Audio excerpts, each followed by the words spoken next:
The Rugby League Hour, brought to you by MicroBio Solutions Limited, makers of Effluix, the new way to clean up dairy effluent and wastewater while increasing the fertiliser value of your irrigation in one easy step. Visit microbio.co.nz for more. Strong, powerful, try! Welcome to it, the Rugby League Hour. My name is Marty Devlin. Welcome back, Marty, and I'm Tony Kemp. Yeah, Tony Kemp, former Warriors coach, very proud Kiwi, 25 One more than Howie Tamari. 12 Kiwis. Played a professional league course in both hemispheres. This is how it rolls. We have six quick questions about the Warriors. We have the weekend roundup where we go through some of the key questions from the NRL fixtures over the weekend. Up the wires, dedicated especially to looking back at that Warriors game against the Bulldogs. He's alleged. Kevin Campion joining us. We go head-to-head and debate several topics du jour. Award the Effluix Cleanup Award, and Tony rates his top 5 teams at the end of the show. 505 on the text if you want to join us. Any questions at all? Here they are. 6 again. Did the Warriors deserve to win that game against the Dogs? Oh, they could have won it, Marty. I'm not going to say they deserved to win it. Were they robbed by that call at the end there with the ref? They could have got the penalty. I knew everyone was going to hang on that. No. They weren't wrong. Would SJ have nailed at least one of those field goal attempts at the end? So we're missing him on that. Will the Warriors still make the 8 after that loss? Well, I'm going to say no. Big call. Given all the injuries, the HIAs, etc., down to just one off the bench, was that as gutsy a performance as the one against Penrith? I'm going to have to say that was probably close to the best effort of the year. High praise. And finally, how impressive was the debut from the young man, Leka Halassi? They just keep rolling out young blokes. We just got to try and find a way to get some of the top positions down there at the Warriors. Because if not a The weekend roundup. All right, fixture by fixture kicked off on the Thursday. Rabbits beating the Eels, and that's their 5th in a row, Tony. Told you they're on a run. Sharks against the Titans. They've lost 6 or 7. And I told you Nico Hines wouldn't come back from New South Wales. Lockie's Broncos lost to the Panthers. Gone. Done like a dinner. It's over. Stick a fork in your Lachlan. Bulldogs and Warriors. Best game of the round. Golden bloody point. F off, I say. Storm over the Tigers. Just keep on rolling. I'll tell you what, Marty, with that one, quickly, get on Jerome Hughes to win Daily M of the Year. 7 weeks out. Another golden point farce. Seagulls beating the Cowboys. Yeah, it's a game of touch. Roosters versus Dragons. And here's the Smoky to win the comp. Roosters? Yes. Averaging 34 points a game or something crazy like that at the moment. And your mob getting up in Canberra, which is a pretty good effort. Up the Knights. Here they are, 1 through 8. Storm, Panthers, Roosters, Sharks, Bulldogs, Dolphins, Sea Eagles, Cowboys. There's your top 8, but also tucked in behind there. Knights, Dragons, Broncos, Raiders, Rabbits, and Warriors. Titans, Eels, and West Tigers all cast adrift. Let us start with the Roosters, because if you're picking them as the Smoky and celebrating Big Jared becoming the most capped Rooster of all time, I just thought it was I shouldn't laugh, but I thought it was somehow appropriate that he ends up being in the bin for 10 during that game. Well, and telling the referee that wasn't, anyone that should know how to get in the bin would be Jared, but telling the referee that wasn't a sin-binnable offence. Probably played 350 if he stayed out of the bin all those years. Yeah, 307 games, so probably the biggest character I know in rugby league at the moment. JWH is everything he gets at that club he deserves, and mate, the way they're travelling at the moment, he could go out with a ring. Let's park that for a second and go back to the character, but why do you like him so much? Well, he's, I met Jared as a young bloke in 2010 when he came to the Kiwi side, and he just brought so much spunk, Marty. Like he was bouncing around. He's a front rower. He would dance at test dinners, and he would just be so jovial. And when you need those people in your team, they just bring all the energy and harness it and keep the team together. Yeah, they just prick the balloon, don't they? Yeah, Nick Politis summed it up on the weekend when he said that. He said, we're going to have a history here of so many great... You've got to remember, the Roosters have had great players. You've got Brad Fittler, you've got Adrian Morley, and he's saying that Jared Waerea-Hargreaves will be a name that will be spoken for years to come. So I just think that's a testament to his character, Jared. And just don't forget, he could have been a professional golfer. Yeah, that's the crazy thing about it, isn't it? He can actually hit a ball as well. Just in terms of the way that he plays, the size of the guy, to me, he's a throwback. I think of Sam Bacco, and I think of Spud, and I think of these huge, big props, massive chests, and they may not be as mobile as the guys these days, but he's just a weapon, isn't he? I'll tell you the difference, and I'll tell you what you're looking at. You're looking at someone that doesn't step at the line as a front row. All right, so he's not going in and no he's footwork jumping in there, around. no. And someone that shoots out of the line and puts a hit on and flies below the radar 8 times out of 10, not 9 times out of 10, because he's in for another 3 weeks this week. Yeah, that's it. Yeah. So that's the difference that you get from Jared, and that goes back to the old days, because Paul Harrigan, Spud Carroll didn't have a step. All right, they just carried the ball forward. And you're talking about Martin Bella, Sam Bacco. They just got the ball went forward, and that's what Jared does. And of course, on the weekend when we seen him shoot out of the line and put the hit on the right centre, he likes to set the tone across the game. And that type of football we don't see that often now, because if you're playing front row, if you're playing fullback, you probably run the same speed and you step the same style.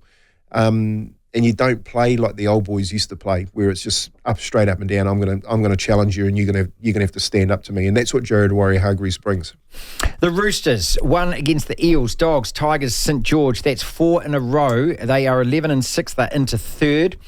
136 points for and 44 against, with an average of 34-11. I know it's a lot of stats to absorb, people, but 34-11 over the last 4 games, Tony. You say that they are the Smoky. They're sitting second if you take into account that they've still got 2 byes to go. So they should be sitting just under the Storm, and they're averaging 30 points a game for the season. Yeah, it's crazy, isn't it? It's absolutely crazy. I think there's only one other team back in the 50s at the Eastern Suburbs, old side for the Roosters, that had scored something like 36 points for the season and gone on and won a competition. So I think in a competition, when you can score that many points so regularly, mate, you're going to have to score 40 points to beat them. You know what I mean? So their defence isn't that bad. If you look across the board at the players, they've got the most. Manu didn't play on the weekend. Joey Manu didn't play on the weekend. He's coming back from a broken hand. They've got the most lethal right side at the moment in the competition, with the English boy out there and the dreadlocks on the wing. And they've got these halfbacks that Sammy Walker's getting better and better. They reckon he's just about to kick off a $1 million battle between clubs for his services. But you've got the likes of Jared and some tough nuts in the middle of the park too that can carry them forward and get them some good yardage so these boys can play. And the question you have to ask yourself is, when you're looking at the Storm, the Panthers, I think the Sharks are just about out of it. Next, yep. You've got to score more than 30 points to beat them, because they're averaging 30 points of the year. Therefore, they're my Smokies to possibly go on and win it this year. Cronulla, and we've talked about them all year, and you've actually had an asterisk, to be fair to you, beside them all year. They're 10 and 6 at the moment. They've got 24 points. They have lost 5, though, of the last 6. And it's around Origin. Well, what happens to their season from here? Can they still be considered a legitimate potential competition winner? Well, they're going to have to find some form. And he's sort of like Sean Johnson and Nico Hines are in the same boat at the moment. You know, like Nico's playing, Sean isn't. And we're going to look at how the Warriors are going on the back of Tamari Martin and Shadell Tavita Harris. But Nico Hines just hasn't recovered from, again, going into Origin. When we spoke about that before Origin, Nico Hines going, they lose the first game, he comes back, he doesn't make the second. What does that do to his head? He misses that field goal in front of the goalpost, and he just doesn't look like himself. You know what I mean? So I think Fitzgibbon has to, if it was up to me, I'd probably rest Nico and just give him some sort of mental time out. Well, they've got the Tigers next week, but they have to win that game. So they lose that, this season's gone. Well, he has to play. I don't think he has to play. I think his form hasn't been up to him playing, but I just wouldn't you give him the confidence boost of playing a team that they should beat and should beat easily then? Well, the question is, what happens if they don't? Well, you can't coach like that. You can't coach on what if we lose. But I'm not coaching. But what happens if they don't win that game, and then the pressure really heaps on them, and then you see what he's bloody made of. Well, then you should have made that decision a week earlier. But have they got the person to go in there and play halfback? Someone who can do that? Well, Nico's not there. Oh, look, I think the Cronulla, they're on a downward spiral at the moment. Unless Nico Hines can come out and find some form, I think they're gone. Well, speaking of downward spiral, Lachlan War. And what the dry rep? Are Brisbane gone for good? Are they out of the 8? Well, they're out of the 8, and the question is, can Reynolds save them? Not Reece Walsh. Oh, look, I think Reece Walsh has got a big game coming up on Wednesday night in the Origin. I think, up there, Brisbane's probably the best thing for him. But that try he scored on the weekend against Penrith, you're not going to see a footballer like Reece Walsh for a long time that can do that. You know, the way he caught that ball, moved into a hole before he caught it, and then went around players without them putting a hand on him, is just, you don't coach that. That's just football. But he can't do that on his own. He needs Reynolds, you know, and they need to step up, Brisbane. And I don't think the longer Reynolds is out, the further down they're going to get, and teams are starting to push. You've got the Souths pushing. You've got all these other teams just sniffing around the back of the 8. And now the Broncos, where they should have been sniffing just outside the 4, they're trying to fight for their lives to make the 8. Just breaking news about Nico Hines. He's been stretched off at training. Looks to be a serious ankle injury. He's sent straight for scans, so you might be right. He might be out for the season anyway. Souths win 5 in a row. Can they make the 8? I mean, obviously mathematically they can, but are you serious? Well, the only thing that'll stop him now is Latrell Mitchell being out and going for scans again today. I thought that was the news that you were just going to be talking about then, but Latrell Mitchell possibly could be out for the rest of the year. And if he is, I don't think they will make the 8. But if Latrell Mitchell plays, I think they're in such a good space at the moment with moving Cody Walker to 7 and Jack White to 6, that they've now got a better shape about them, and they've got some real oomph and some games behind them to get in that winning attitude again. And of course, those players, they all like winning. So the Rabbits on that 5-5 run now, gone above the Warriors, mate, they get another one. They're sitting right in the 8.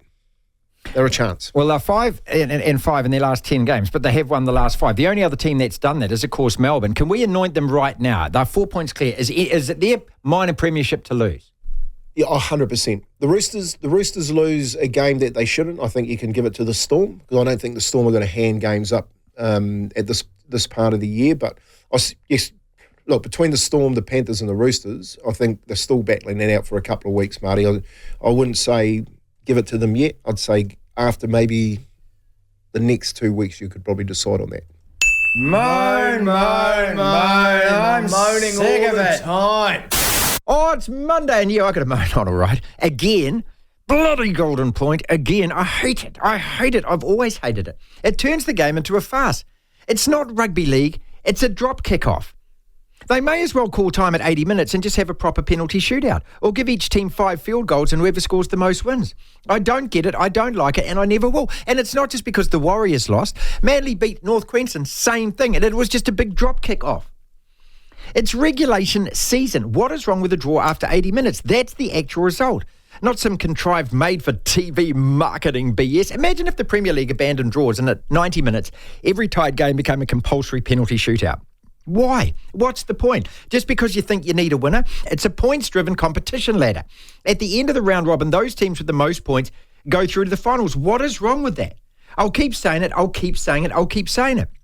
Reducing the game to a drop kickoff does nothing for the spectacle at all.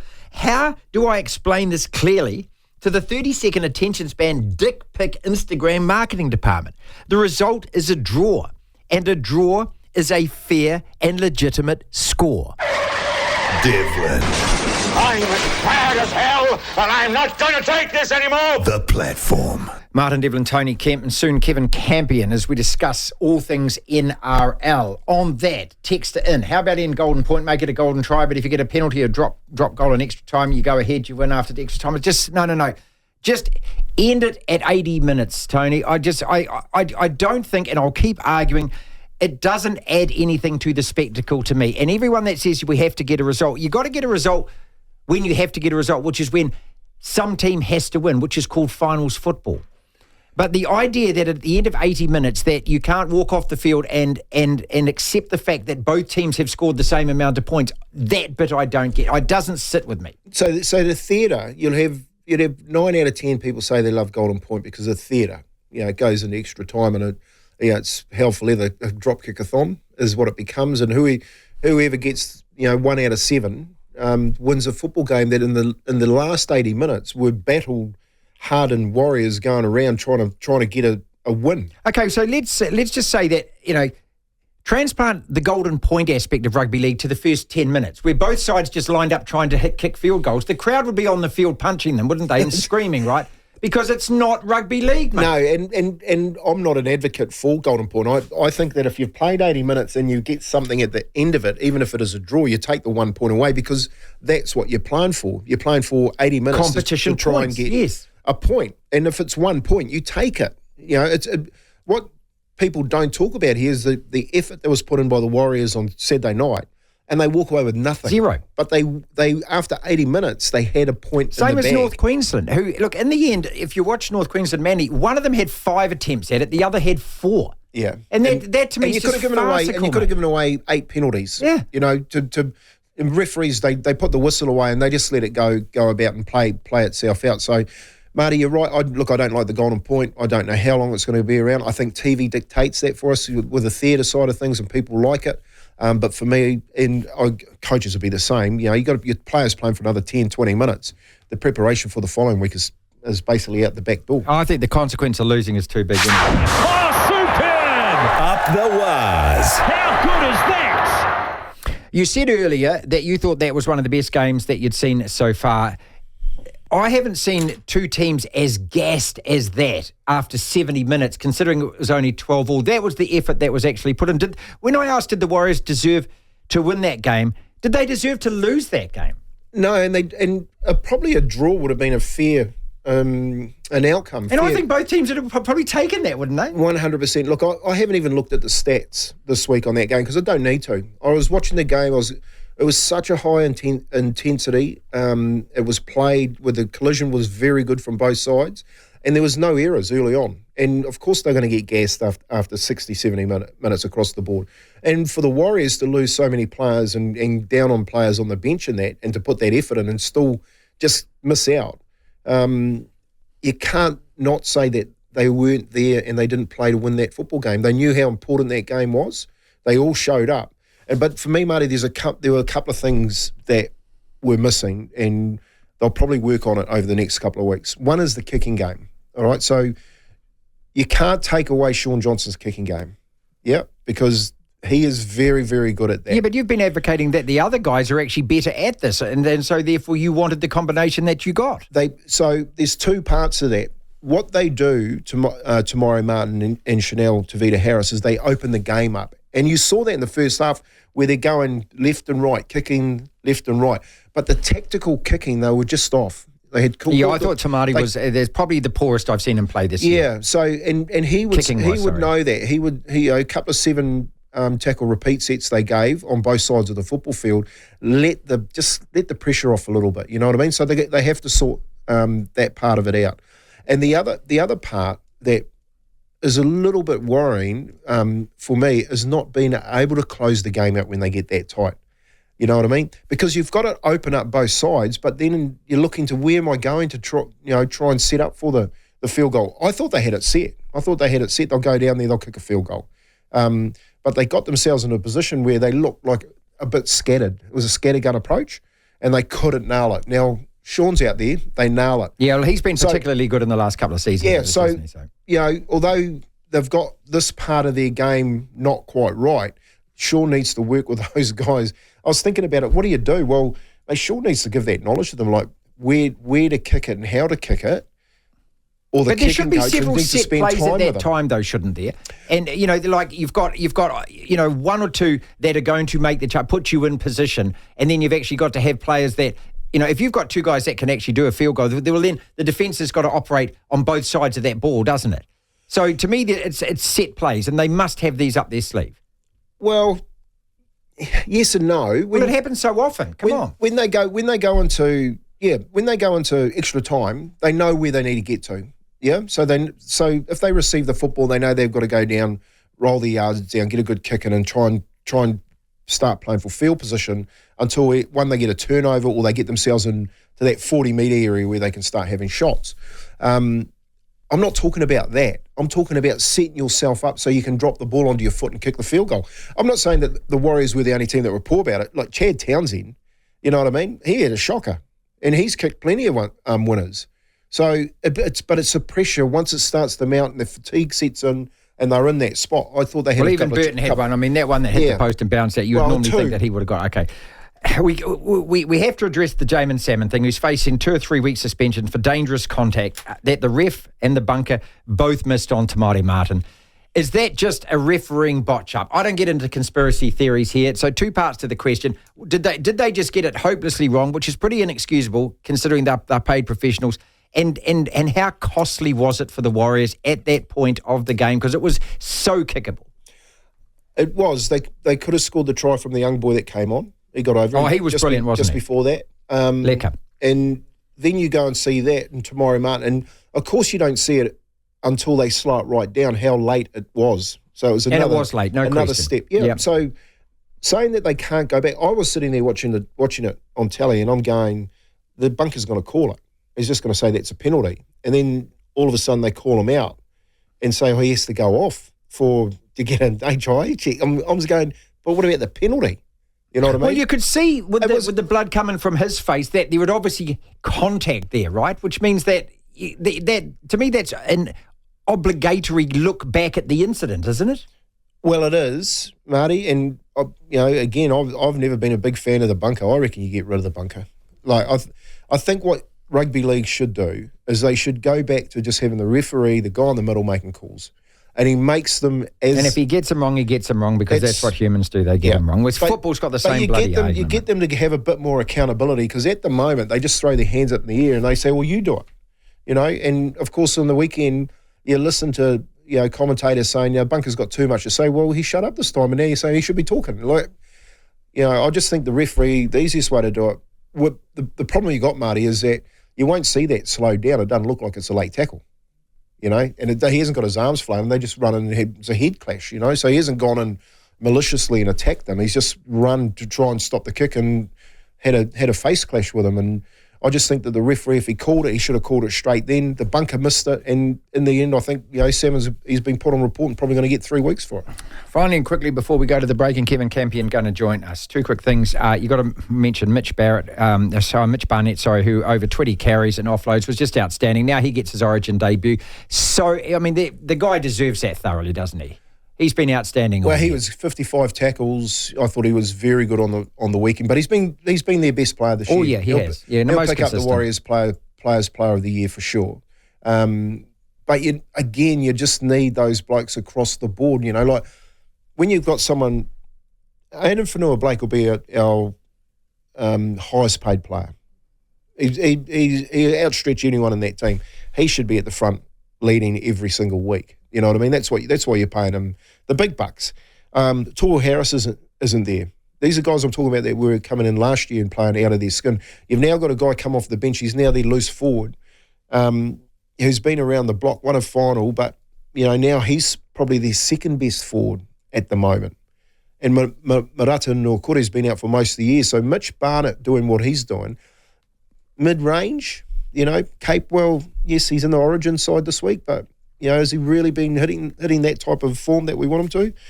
I think if those guys were all looking in what they probably should be doing this year, all but Mitch Barnett can put his hand up and say, well, I've been doing it every week. The Rugby League Hour, Tony Kemp with us. We will break. We'll come back, 5050. So many texts come in. We'll deal with those in about 10 minutes or so. We welcome back Kevin Campion for the second time onto the show in just a couple of minutes here on the platform. Back with the Rugby League Hour. He's a leech. Well, a warm welcome back to Kevin Campion, former Warrior who joins us, Queensland legend as well. Campo, thanks again for your time, dude. Mate, anytime. How's the weather over there, boys? Oh, it's a winter, mate. Don't rub it 50 in, mate. degrees, mate. Yes, we're basking in the sun. And our budgie smugglers down the beach, just like you, Campo. How's it going? Mate, 24 degrees here. Yeah, just nice and warm. You know what? Marty just asked me a question. He said, you played against Jared Waerea-Hargreaves, didn't you? What do you reckon? You reckon you could get him like you got Webke? No, you wouldn't even go there, would you? No. He's got a cabbage. He's got a head like a cabbage. You wouldn't miss it. Hey, mate, tell us about the Warriors on the weekend. It was a huge effort from them. Mate, it was a great effort, and they backed up a great effort from the week before as well. Unfortunately, I think the Dogs are playing some really good football, and they're not the easy beat side that they were 12 months ago. So yeah, just unlucky that we lost by that 1 point. Yeah, but I think there's still some good signs on that side, that's for sure. What do you look at and see when you say good signs, Kevin? Oh, look, Godson, they built that year last year on their defence and their go forward and their back three. And I think they just need to simplify what they're doing at the moment. Don't overplay. Just work on the one percenters. And just work hard for each other. I think that's just, that's it in a nutshell. Mate, good reward for Mitch Barnett. You've played in Origin yourself, Campo. Him getting a bench spot, he must be over the moon. Yeah, I went to the old boys weekend last week at the ground and had a chat to Mitch, and he was ready. He's been ready for the first two games. So he was a bit disappointed that he hadn't got a bench spot, all time on the field, but. Yeah, it's well deserved. Look, he's been our best player this year. He's leading by example, and yeah. Look, he's such a tremendous player, and I love the way he plays. Kevin, when you get named like that, and you can be number 18, but when you get named in the 17, what is the overwhelming feeling? Is it a really humble kind of feeling to start with? I mean, there must be. I can understand a little bit of nerves and a little bit of butterflies, the expectation, and it must be the honour of it. Is it all of that rolled into one? Yeah, it is. And like Mitch, I think he's around 27 years of age, and everyone aspires to play Origin football at some point in their career, and Mitch wouldn't be any different to anyone else. And yeah, it's just such a great honour. It definitely was for me, even though I debuted late in my career. Still a great honour. It was 40 years of just wanting to put that Maroons jersey on, and yeah, look, I was lucky enough to do that. But yeah, I'm really proud of Mitch. He's hung in there. He's been 18th man for the first two games, and yeah, you can just see the disappointment on his face, because I wouldn't have expected him to think that he was going to get that bench spot, because and he was a bit dirty that he's been training with the side ready to go, and look, I'm just so proud of him, proud of the club as well. Hey, just what do you think, Campo? Like I've seen you when you're out there on the football field with the players when they get those couple of repeat sets from pretty ordinary kicks. What do you think? What do you think? There's something just not quite right there at the moment. Is it that players are switching off in that 80 minutes, or they're not all pulling together at the same time? What is it? Yeah, mate, I just think they're just lapses in mate, I can't put a finger on it. They're working so hard, and you can tell they're trying their butts off. But look, just little things, as you said, at certain points of the game that sort of we let each other down, and they're simple things. They're not big things that that you have to go back to the drawing board and start again with. But they're just lapses in concentration. When you got one guy doing what Mitch Barnett did on the weekend, with just so many tackles, so many offloads, so many hit ups and things like that, do we need another guy doing exactly the same? Do we need the same production out of Adam? If there were two or three players producing that kind of effort every week, how much of a difference would it be making to the team right now? Well, it'd make a huge difference, and that's what we've just got to concentrate, keeping it simple. I know when we were playing Kempy, we had a very aggressive forward pack, and everyone knew their roles in the side. We'd just take 3 or 4 hit-ups, and Stacey, obviously, with one of the best kicking games in the game, and then we just worked hard in defence, and that's what we built. It was so simple, it was ridiculous, but we had so much strike, and it's same with the boys today. They've got so much strike in that team. It's just those little lapses of little missed tackle here, or a fifth tackle penalty, and just little things like that just can really bring you down. Are you looking at how important is this next game, Camp, off the bye, because it's getting pretty tight now? Well, yeah, it's good to have a bye too. Just refresh everyone. Everyone needs a break. It's a long year, Kempy. You know what it's like. We didn't have byes in our day, but I think the club will really they really deserve this, and they need to come back bigger and stronger. But just simplify their game plan and just go back to what was working last year, because it's getting a bit late in the season where we really need to start stringing some games together. And I think when we do, it builds a bit of confidence, and you get on a bit of a roll. And I don't think there's panic stations at the moment, but it's getting close. I'm just trying to find your old mob Brisbane on the points table here, Kevin. I'm just digging. I'm digging down here. It's way down. Mate, I don't support them. You know that. I don't know what are you going to toss at me?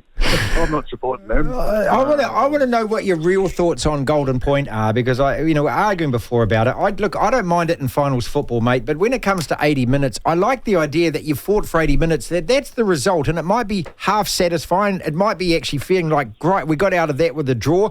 But I just don't like what it turns the game into, where it becomes a field goal-a-thon, and it's just not. If that's how you played the first 5 minutes of a game, Kevin, everyone would be screaming at you, wouldn't they? Yeah, exactly. Look, I love the concept of Golden Point. I wish it was a try that we had to score a try over the 5 minute period. I think that would make it more exciting. But that's just how it is, and I think the game needs a result, especially coming into that.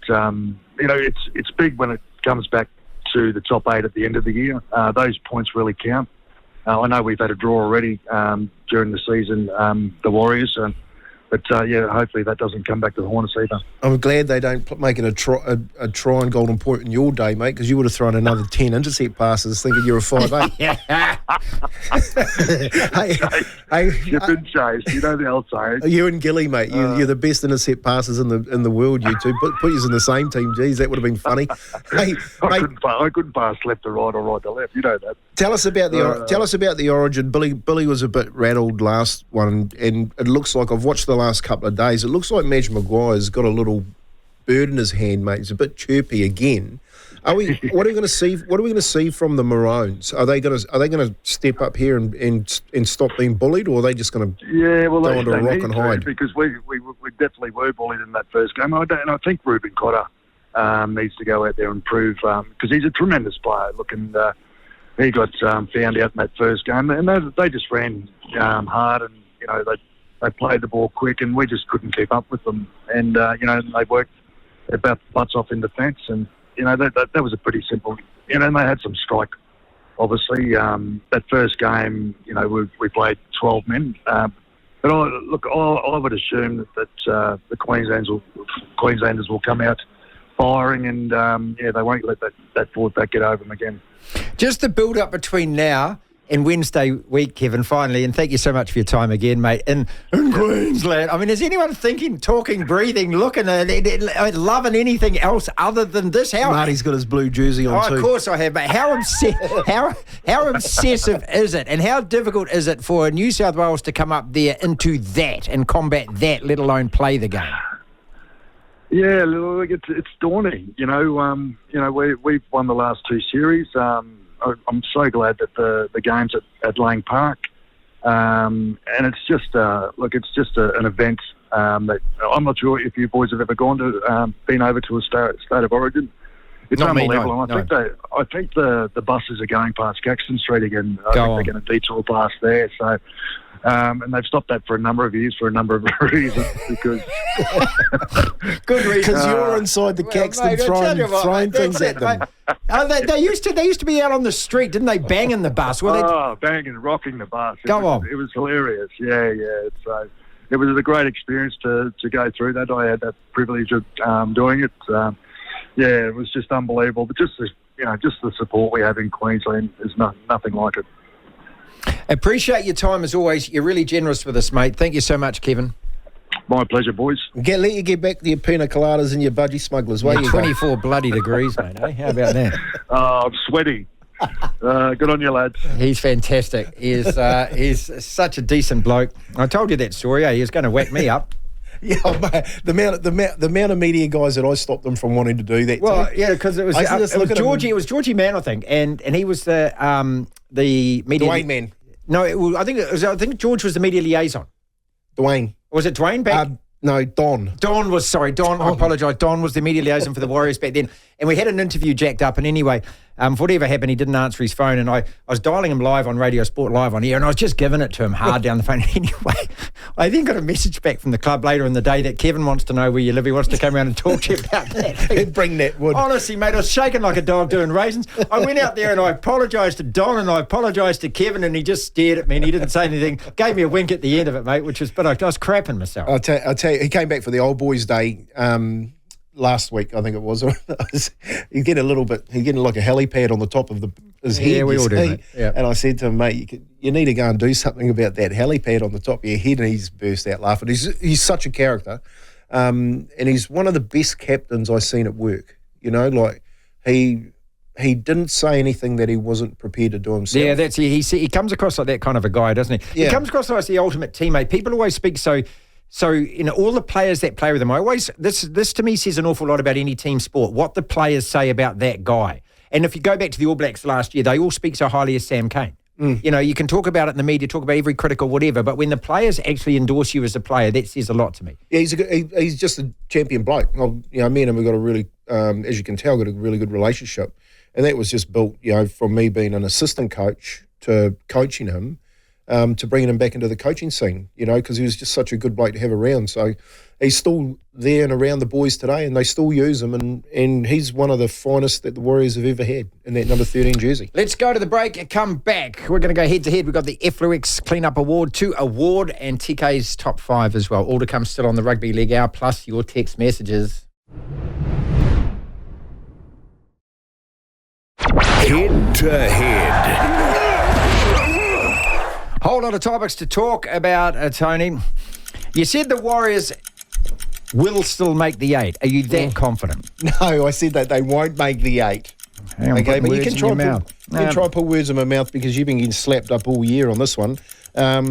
Look, I've had a look at it, and even with the 2 buys, it still puts them 1 point outside the 8, given that everyone can get their buys as well.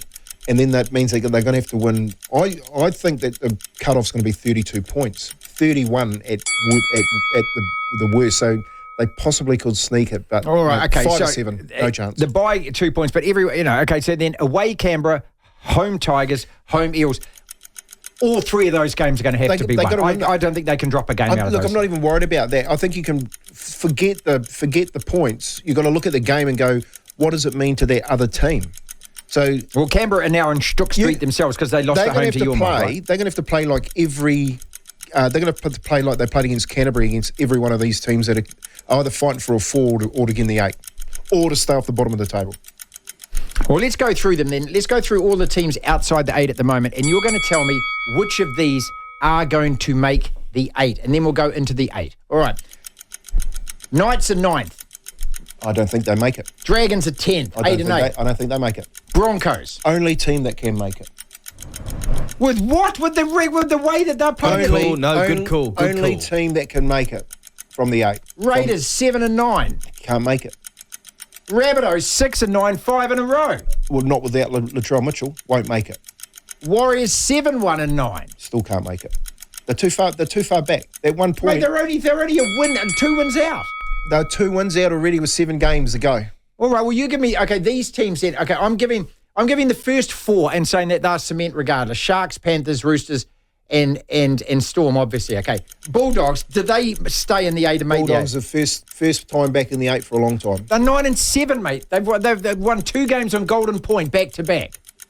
They could be where the Warriors are. That's actually why they're going to be in the 8, because they're resilient. Dolphins play Souths this weekend. How big? This Thursday night. How big a game is that? The real thing this year. And they're going to make the 8. They're going to make the 8. Sea Eagles. Well, they could be kicked out. The Broncos get the Sea Eagles. You would have said no if they'd lost that game to North Queensland, right? I thought North Queensland were going to win it. And the Cowboys are 9 and 8 at the moment. They're in the 8. Do they stay in the 8? I think they stay in the 8. I think their team's too good to be kicked out of the 8 on the run home. And I think the only team that can topple them is probably the Broncos can get their side back and in the 8. Right now, what are the Warriors lacking or missing right now? Just some polish. Just some polish. Especially on their kicking game. The defence is spot on. That was a very good game on the weekend. Defensively. It was a high-quality game. Let's not make no mistake about it. Let's just have a look at the game. Like, if you watch that game, you're watching the whole football field, which you don't generally get to see if Sean's playing, because I think what the players do is they sit back and they expect Sean to do everything. With Chanel there and Tamori there, they just have this knack of opening up both sides. And the best thing about Chanel Harris-Tavita is he can tackle. Like, he's a fantastic 6 defensively, but he's also not afraid to get tackled. Okay. Are we getting enough from our centres and wingers in terms of carries, metres, line breaks? I thought we saw a lot more from Roger on the weekend. He had 200 plus metres on the ground, right? Not line breaks. I still think they're coming, but they're heading in the right direction. I think they're just a wax away from getting it right. Is it too late? Well, mate, going to Canberra, Ricky losing that game the way that he did. Did you watch that Canberra game against the Knights? So they had 2 chances in the last 4 minutes to win it. They score one and they miss it, and then they put a kick up and they miss the final one. They were trying to lose it, the Knights, and they couldn't get it. Canberra are a pinch away from winning a game. Final one, Jason Ryles, the new Eels coach. You happy with that? Well, he was always going to be the coach. They threw a heap of names around, but Jason Ryles been up to England, coached a bit of rugby up there with your mate that's got the Japanese boys now, and been through Sydney City with Trent Robinson and Melbourne with Bellyache. He's just got the runs on the board. 4-year deal at Para. I don't know whether you'd want to sign that long at Para.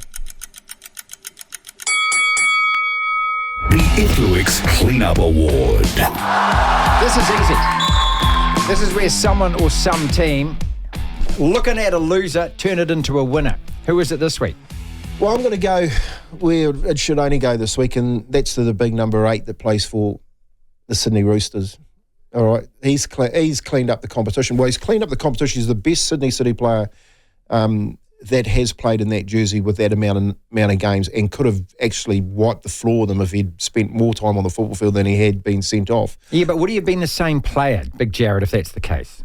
Well, you take that aspect out of his game. You take the wild man out of the game. What kind of player does he become? Yeah, no, simply not. So it's like Wayne Rooney, and Sir Alex Ferguson always used to say, I have to budget for yellow cards and red cards for this guy because he plays on the edge, right? Is that what you get with Jared? And that's exactly what you get. But what he does is he makes sure that he as far as cleaning up everything else around you, that's what the team does. So he leads from the front. He shoots out of the line and puts a big hit on. He takes the carry when no one wants to carry the football, and he just gives the team that much confidence. And mate, if you wanted someone in there to clean up with you, he's the mop. Ifluix Cleanup Award, Jared Waerea-Hargreaves. And they've got an overlap here. TK's Top 5. You had changed this aspect. You started to talk about the 5 sides that you said would finish in that particular order. I'm still Number 5. Okay. Number 5, I'm going to go Bulldogs. Yep. And the Bulldogs are sitting there at the moment. I just had a text through from our mate Zane the Waerea-Hargreaves. He said, tell Tony the Bulldogs can't score and the top team spanked them. Yeah. Okay, well, where are they sitting, Zane? And your Warriors aren't that far off them, are they? No, they're not too far off. No. I mean, look at the Warriors that have won that game. We'd be basically right up their backside. One's in 5th and the other one's in 14th. So I'll just rest my case. Number 4. Okay, here's where the change is going to happen. Yeah? Here's where the change is going to happen.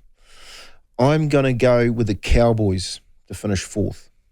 Oh, for God's sake. Okay, that's it. What are you on? That is, I mean, please. On what basis, mate? On what basis is that? Yeah, Did you watch that game against Manly? Yes. Are they good enough to finish 4th? They are, and I'm gonna back the Cowboys. I think they're gonna get on a mini run on the way home. Okay, so what you're saying here? I think the Sharks are out. Yeah, well, that's what you're saying. You're saying the Sharks are slipping right out. Are they making the 8? The Sharks? Oh, well, they've got enough points. They've got to start winning. Yeah, well, and you reckon the cutoff's 31 or 32? They're on 24 at the moment. Yeah. 3. Well, I'm going to go the Panthers finish 3rd.